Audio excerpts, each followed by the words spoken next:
9월 11일 오늘의 큐티 시작하겠습니다.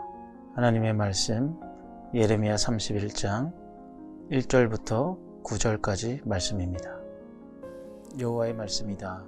그때에 내가 이스라엘 모든 지파의 하나님이 되고 그들은 내 백성이 될 것이다. 여호와께서 이렇게 말씀하셨다.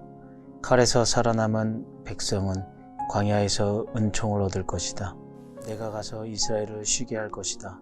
여호와께서 오래전에 우리에게 나타나 말씀하셨다. 내가 영원한 사랑으로 너를 사랑했기에 내가 인애로 너를 이끌었다. 전혀 이스라엘아, 내가 다시 너를 세울 것이니 내가 세워질 것이다. 내가 다시 탬버린을 잡고 내가 기뻐하는 사람들과 함께 춤추며 나올 것이다.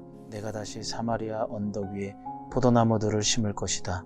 농부들이 심을 것이고 그 열매를 먹을 것이다. 파수꾼이 에브라임 언덕에서 일어나라, 우리가 시온으로 우리의 하나님 여호와께로 올라가자 하고 외칠 날이 있을 것이다. 여호와께서 이렇게 말씀하셨다. 야곱을 위해 기쁨으로 노래하라. 민족들의 머리가 되는 사람을 위해 소리치라. 선포하고 찬양하며 말하라. 여호와여, 주의 백성 이스라엘의 남은 사람을 구원하소서. 보라, 내가 북쪽 땅에서 그들을 데려오고 땅 끝에서 그들을 모을 것이다. 그들 가운데는 눈먼 사람과 다리를 저는 사람과 임신한 여인들과 해산하는 여인들도 함께할 것이니 큰 무리가 돌아올 것이다.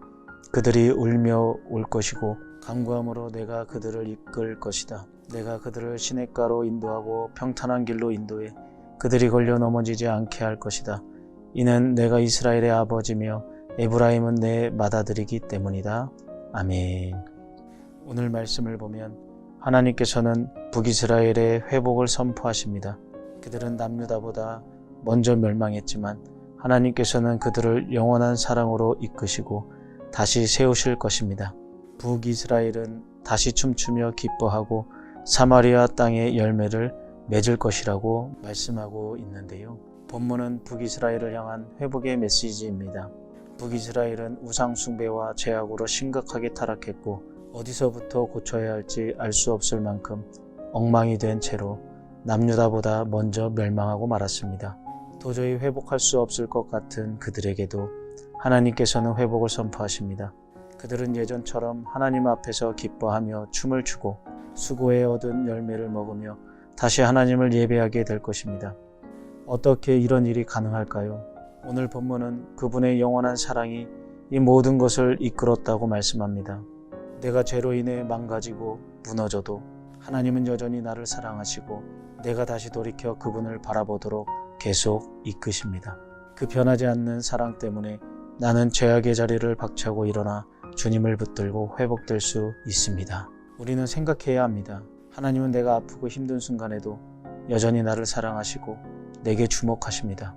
그 사랑을 믿고 지금 시작해야 할 일은 무엇인가요? 또한 회복된 북이스라엘이 상처투성인 몸을 이끌고 울며 하나님께 돌아온 것처럼 내가 울며 하나님께 회개하고 돌이켜야 할 일은 무엇인지 생각해 보았으면 좋겠습니다. 그렇습니다. 무조건 오냐오냐 받아주는 것만이 사랑은 아닙니다.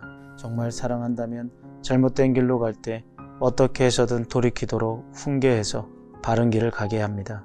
나를 향한 하나님의 사랑이 그렇습니다. 사랑하기 때문에 때로는 고난을 주시고 단련시키시고 성장하게 하십니다. 그래서 나는 넘어져도 일어서고 오직 하나님을 기쁘게 찬양하고 감사히 예배할 수밖에 없습니다. 여러분들의 상황 가운데서도 하나님의 사랑을 의심하지 말고 하나님의 사랑을 끝까지 믿고 나아가는 우리 모두가 되기를 주님의 이름으로 축복합니다.